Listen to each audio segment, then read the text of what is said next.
امام نعیم بن حماد، یہ امام بخاری کے شیخ اور استاد ہیں، امام بخاری نے ان سے حدیث لی ہے، ٹیچر ہیں آپ۔ انہوں نے کتاب الفطر میں حضرت مولا علی رضی اللہ تعالیٰ عنہ کی روایت کو نقل کیا ہے۔ اب روایت نقل کر رہا ہوں، دیکھیے ہر چیز کھل کے سامنے آ جائے گی۔ مولا علی فرماتے ہیں اِنَّهُ سَيَأْتِي أَقْوَامٌ، ان قریب ایک ایسی قوم ظاہر ہوگی، ایک ایسا گروہ نکلے گا، قلوبہم کَظُبْرِ الْحَدِيدِ،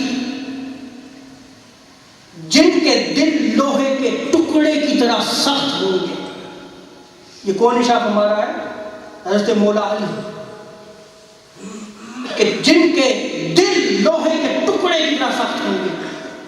ننھے بچوں کو جب مارا جا رہا تھا تو ان کے دل لوہے سے زیادہ سخت تھے یا نہیں تھے؟ یہ روایت میں کر مولا علی فرما رہے ہیں۔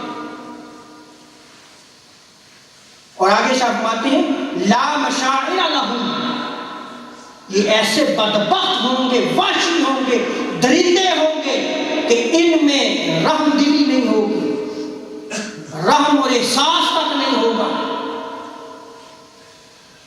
اور آگے وَكَأَنَّهُمْ قَدْ سُلِبَ الْعُقُولُ، اور یہ عقل کے اندھے ہوں گے، برین واش ہوں گے۔